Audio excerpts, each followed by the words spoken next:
गमले फेंके गए। जिसके हाथ में जो कुछ आया वो इस हिंसा में हथियार की तरह इस्तेमाल किया गया। 60 से ज्यादा छात्र जख्मी हुए।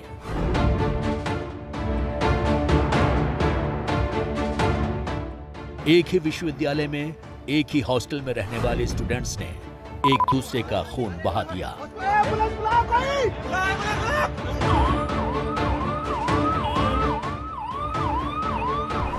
मेस में जो है वेज और नॉन वेज ऑलरेडी पहले से ही सेपरेट बनता है, उसमें कोई इशू ही नहीं है कि नहीं आपको ये नहीं करना, जबकि वार्डन कह रहा है कि नहीं आप खा सकते हैं। पूजा में कोई किसी भी प्रकार का कोई विधान नहीं डाला गया है। बात यहाँ सिर्फ खाने की हो रही थी। ऐसे मारा गया कि आप सोच सकते हैं उनको, मतलब एक को तो लातों से नीचे गिराने के बाद लातों से मारे जा रहे हैं। कावेरी हॉस्टल के स्टूडेंट्स ने एक पूजन का आयोजन किया था और वहां पर पूजन के आयोजन में उन लोगों ने जो एक अपने फास्ट को खोलते हुए वहां पर पूजन कैसे किया जा सकता है बिल्कुल सौहार्द के साथ उसका ऑर्गेनाइज किया था। लेफ्ट के कुछ स्टूडेंट्स द्वारा वो टॉलरेट नहीं किया जा सका और उसी के कारण से पूरी वायलेंस इन्फ्लिक्ट हुए। पूजा को शुरुआत करने में भी खलल पड़ी, पूजा के अंत तक जाकर के भी खलल पड़ी।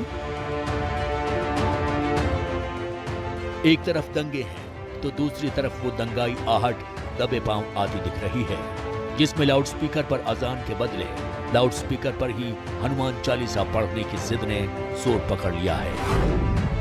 ये भी महज संयोग है या प्रयोग कि अचानक देश के अलग अलग हिस्सों से लाउडस्पीकर की मांग लाउडस्पीकर के शोर से ज्यादा गूंजने लगी है। विवाद मस्जिदों से लाउडस्पीकर को हटाने का था, लेकिन अब जिद मस्जिदों से लाउडस्पीकर को हटाकर मंदिरों पर उससे भी ज्यादा बड़े लाउडस्पीकर को टांगने की है। पण आज 12 तारीख आहे, 12 ते 3 मे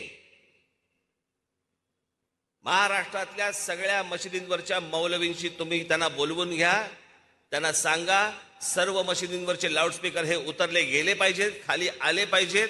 3 तारखेनंतर तुम्हाला कोणताही त्रास आमच्याकडनं होणार नाही।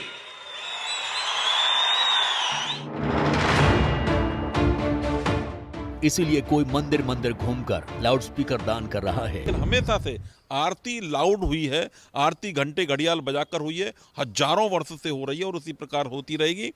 और ये केवल 21 चौराहों का विषय नहीं है, अगर आवश्यकता पड़ेगी तो 1021 चौराहों पर भी हनुमान जी की आरती वो गा बजाकर ही। कल मैं अलीगढ़ में था, डॉक्टर भीमराव अंबेडकर जयंती के कार्यक्रम में मैं था। चैनल के लोगों के अलावा किसी ने तो कहा नहीं। जहाँ हनुमान जी की बात आती है तो हनुमान जी तो सर्व के सभी के लिए संकट मोचन है। हमारे यहाँ कहा गया है संकट से हनुमान छुड़ावे, मन क्रम वचन ध्यान जो लावे। यदि आपको भी रात्रि में कोई खराब स्वप्न आते हो तो हनुमान बाबा का नाम ले लीजिए, आपका कल्याण हो। जिस राज ठाकरे ने अजान के बदले लाउडस्पीकर हनुमान के जयकारे की हाक लगाई, वो हनुमान जयंती पर पुणे में हनुमान चालीसा पढ़ने पहुंच गए। यहाँ तक तो ठीक है, लेकिन नफरत के लाउडस्पीकर से निकला शोर समाज को बहरा बना देता है। बहरा बनाने से याद आया कि 1989 में कश्मीर में मस्जिदों पर लगे लाउडस्पीकर्स का इस्तेमाल कश्मीरी पंडितों को धमकी देने में होने लगा था। मस्जिदों पर लगे लाउडस्पीकर्स से अल्टीमेटम या यूं कहें कि धमकी दी जाने लगी कि कश्मीरी पंडित या तो घाटी छोड़ दें या फिर दुनिया छोड़ने के लिए तैयार हो जाएं। इसका नतीजा ये हुआ कि 19 जनवरी 1990 से घाटी से कश्मीरी पंडितों का विस्थापन शुरू हो गया।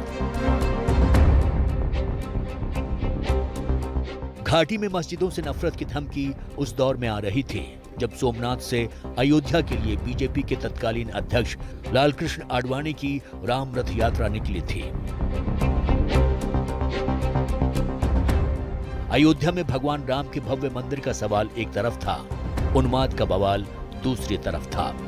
वहीं उन्माद आज भी धर्म के ठेकेदारों की जबान से जहर बनकर फूट रहे हैं। मैं बहुत प्यार से तुमको सुना दे रहा हूं, अगर इस घर में कोई एक हिंदू लड़की तुमने छेड़ी तो मैं खुलेआम